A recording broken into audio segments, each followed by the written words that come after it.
अस्सलाम वालेकुम, welcome to my new vlog. और मेरे नए व्लॉग का आगाज़ हो रहा है डस्टबिन को जगह पे रखने से, क्योंकि आज बिन कलेक्शन का दिन था और ये डस्टबिन जो है वो खाली हो गया है और जो बाहर रखने वाला डस्टबिन है वो मैंने बाहर रख दिया है। और उम्मीद है आप सब लोग खैरियत से होंगे। और मेरा दिन तो हो गया है शुरू, बेटी को स्कूल छोड़ा, अब मैं जाऊंगी घर वापस। चाबी फिर नहीं मिल रही है, जेब में डाली होगी। और आज मुझे करनी है एक्सरसाइज, वो मेरा दिन है और मैं आप लोगों को दिखाती हूँ कि आज एक और मैं आप लोगों को इजी एक्सरसाइज जो है सिखाऊंगी। तो आप लोग चले मेरे साथ। तो व्यूअर्स, एक्सरसाइज मैंने शुरू कर दी और मैं आज आपको एक और एक्सरसाइज दिखा रही हूँ। अच्छा, मैं कोशिश यही है कि आसान एक्सरसाइज करूँ, क्योंकि वैसे तो यूट्यूब पे एक्सरसाइज भरी पड़ी है, लेकिन बहुत सारे ऐसे मेरे बहन भाई हैं जो देखते हैं, कहते हैं भाई कौन करे एक्सरसाइज, इतनी मुश्किल मुश्किल। तो मैं आसान एक्सरसाइज लेके आ रही हूँ कि आप शुरू तो करें, ताकि जो चढ़ गई ना थोड़ी कम हो जाए।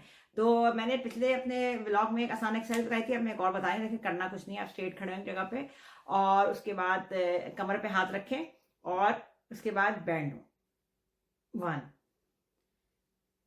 वन जितना बाइंड हो सकते हो। शुरू में ज़्यादा मुश्किल होगी जो बिगनर है उनके लिए, लेकिन जैसे जैसे आप करेंगे कमर में लचक बढ़ेगी और आहिस्ता आहिस्ता जो है ना आप बैंड नीचे तक होते जाएंगे।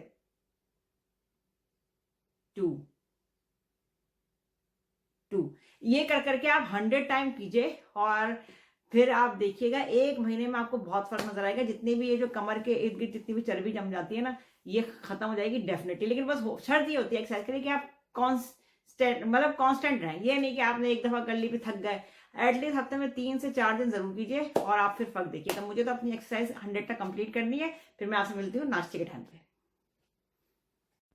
तो व्यूअर्स, एक्सरसाइज के बाद होता है नाश्ता और ये मैंने उबाल लिए हैं 2 मुर्गी के अंडे। आप कहेंगे ज्यादातर ये मुर्गी के अंडे दिखाती रहती है, तो भाई मैं क्या करूं, ज्यादातर मेरा नाश्ता जो है ना वो यही होता है कि एग को, अंडों को जो है ना बॉईल करके खाऊं, काली मिर्च और नमक डाल के। और क्योंकि ये अंडे जो है ना ये बेहतरीन सोर्स है प्रोटीन का, तो जब एक्सरसाइज कर रहे हैं तो आप प्रोटीन लाजमी तौर पर लें। तो ये जो है मैंने मुर्गी के 2 अंडे उबाल भी लिए हैं और इनको 2 हिस्सों में काट भी लिया है। अब मैं इसमें छिड़क रही हूँ काली मिर्च का पाउडर और मैं अब करूँगी अपना नाश्ता। चाय भूल गई मैं। हो नाश्ता हो चाय ना हो क्या मज़ा है। चाय निकालेंगे पहले मैं। तो व्यूअर्स, ये है चाय, भूल गई थी मैं। अब नाश्ता और चाय ना हो क्या मज़ा। तो मैं कर रही हूँ नाश्ता, फिर मैं आपसे मिलती हूँ नाश्ते के बाद। तो व्यूअर्स, नाश्ता हो गया खत्म और मैं अब समेट रही हूँ कपड़े। ये जो धुल के कपड़े पड़े हैं, कपड़े कभी भी खत्म नहीं होते हैं। कपड़े हमेशा जो है वो धुलने एक तो धुल के जो है सूखने के बाद वापस जगह पे जाने के लिए पड़े होते हैं, और उसके अलावा ढेरम ढेर पड़े होते हैं धुलने के लिए। वैसे मैं बताऊं, जो लोग यूके में रहते हैं, ठंडे मुल्क में रहते हैं, एक तरीका अच्छा है कि जब आप लॉन्ड्री करें ना, तो जो डीह्यूमिडिफायर है उसको जो है वो लॉन्ड्री के स्टैंड के साथ आप रख दें एटलीस्ट 1 घंटे के लिए। और उसमें ऑप्शन भी होता है लॉन्ड्री का, तो उसमें ऑप्शन को करके ओपन करके आप छोड़ दें 1 घंटे बाद, तो कपड़े काफी सूख जाते हैं। तो इससे होता है कि वो 2-2 3-3 दिन तक जो लॉन्ड्री जो है वो टंगी पड़ी रहती है ना, वो नहीं रहेगी और आराम से फिर कपड़े सूख के। और क्योंकि पता है ये सीलन ज्यादा, ये गीले हो ना कपड़ों में, अगर जरा भी कपड़ों में गीलाहट हो तो वो बहुत यहाँ पे नमी और बहुत बदबू आ जाती है। तो ऐसा मत कीजिएगा प्लीज। तो डीह्यूमिडिफायर यूज कीजिए, वरना फिर ये है कि ड्रायर जरूर कीजिए। सर्दियों में इस बात का बड़ा ख्याल कीजिए, क्योंकि फिर कपड़े जो है ना गीले सीलन ज्यादा कपड़े ना अलमारी में बहुत बदबू कर देते हैं। तो प्लीज ऐसा मत कीजिए, ठीक है। तो कपड़े तय कर लिए हैं और जगह पे मैं रख रही हूं, ताकि जो है ये एक बड़ा काम होता है कि कपड़े जो है वो जगह पे चले जाएं। मुझे जो है ना ये फैले हुए कपड़े ना बहुत ही बुरे लगते हैं। हर किसी के कपड़े हैं, इनको मैं जगह पे रख रही हूँ।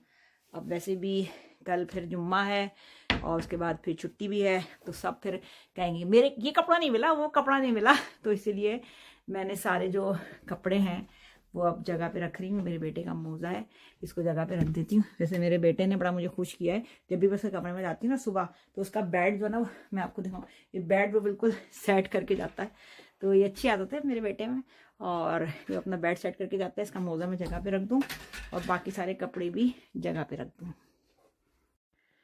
तो व्यूअर्स, कपड़े मैंने तय करके अब मैं इस्त्री कर रही हूँ। जो ज़रूरी कपड़े होते हैं वो मैं इस्त्री करके टांग देती हूँ, जैसे कि जुम्मे की नमाज के लिए शलवार कमीज़ें चाहिए होती हैं, या हस्बैंड के ऑफिस की जो कमीज़ें वगैरह होती हैं, पैंट्स वगैरह होती हैं, बच्चों के यूनिफॉर्म जो एक्स्ट्रा होते हैं, वो सब मैं जो है ना इस्त्री करके रख देती हूँ, हैंग कर देती हूँ सबकी अलमारियों में। तो उससे ये होता है कि जिसको ज़रूरत है मिल जाती है, और फिर रात के वक्त ना हिम्मत नहीं होती है कि हर काम रात के वक्त करूँ। तो इसलिए मैंने कहा कि अभी नमाज का टाइम भी होने वाला है, तो पहले अब मैं ये इस्त्री का जो काम है वो अब मैं कर रही हूँ। तो व्यूअर्स, नमाज पढ़ के मतलब कपड़े इस्त्री करके नमाज पढ़ी। अब मुझे ना ऐसा लग रहा है कि बाहर आज बड़ा मौसम अच्छा हो रहा है। हालांकि जो टेम्परेचर तो दिखा रहा था कि 16-17 डिग्री होगा, और यहाँ पे 16-17 डिग्री अच्छा खासा ठंडा होता है, लेकिन ऐसी धूप निकल रही थी। तो मैंने कहा ज़रा गार्डन का रुख तो करूँ, अपने गार्डन में ज़रा एक वॉक करके आती हूँ। ये घर के अंदर जो गार्डन होते हैं ना, बैक गार्डन, ये बड़े अच्छे होते हैं, वॉक कर लें, इसमें बैठ जाएं। तो आज वाकई में मौसम अच्छा है, जैकेट पहन के निकलने की ज़रूरत नहीं पड़ रही है। और ये घास अभी तक ऐसे ही बढ़ी हुई, मुझे बिल्कुल मौका नहीं मिला, लेकिन मेरा इरादा ये है कि अगले हफ्ते ज़रूर जो है वो घास कटिंग करूँगी। साथ ही साथ आप देखें, ये मेरे सारे गार्डन के पौधे हैं, मैं खुद ही इनको मेंटेन करती हूँ। अभी मैंने इनको हैज कटर से जो है वो काटा भी था पिछले हफ्ते, लेकिन ये जो घास है ना, ये बेचारी ये घास ये अभी तक कट नहीं पाई है। लेकिन वाकई में मौसम अच्छा हो रहा है, लेकिन मैं इंशाल्लाह कोशिश करूँगी इस वीकेंड पे इसको काट दूँ। लेकिन वाकई मौसम बड़ा अच्छा हो रहा है, सर्दी नहीं हो रही है और तेज़ हवा नहीं चल रही है। हालांकि कल रात तक काफ़ी बारिश थी, तो मैं सोचा ज़रा अपने गार्डन का जो है वो चक्कर लगाऊँ। तो व्यूअर्स, गार्डन की सैर करके आ गई हूँ मैं वापस अंदर। वाकई में मौसम अच्छा है, और अब मैं बना रही हूँ खाना। आज आपको पीछे कुकर चलने की आवाज़ आ रही होगी। मैं बना रही हूँ आज खड़ा मसूर की दाल चावल, जिसको कुछ लोग मलका मसूर भी कहते हैं। और दाल मैं ज़्यादा कुकर में बनाती हूँ, उससे होता है कि बस दाल को कुकर में डाला, 5 मिनट कुकर चलाया, दाल एकदम फटफट तैयार हो जाती है, जल्दी से खाना बन जाता है। और साथ ही साथ जो है हमारे घर, मेरे घर मतलब रिवाज है कि दाल चावल के साथ कोई भुजिया वगैरह भी हो।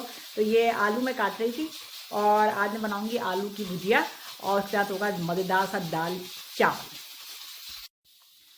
तो आलू मैंने काट के पानी में भिगो के रख दिए, क्योंकि अगर आलू आप काटें और पानी में ना भिगोए ना, तो ये काले होना शुरू हो जाते हैं। और कुकर जो है वो मैंने बंद कर दिया। कुकर मैं नहीं दिखाऊंगी, क्योंकि कुकर मेरा बहुत ही आसारे कदीमे वाला है बहुत पुराना है, तो इसलिए कुकर मैं नहीं दिखा रही हूँ। जिसमें मेरी दाल पक चुकी है, चूल्हा मैंने बंद कर दिया है, और अब मैं जल्दी जल्दी खा रही हूँ खाना, क्योंकि कल मैंने बनाया था चाइनीज़, बहुत ही मज़े का बना था।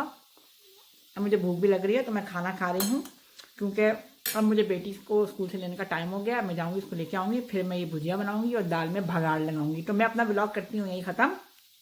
और अगर आप लोगों को मेरे व्लॉग पसंद आ रहे हो, तो ज़रूर थम्स अप देके लाइक कर दीजिए, और चैनल को सब्सक्राइब करना नहीं भूलिएगा। आपसे मिलती हूँ अगले व्लॉग में। खुदा हाफिज़। मज़े का।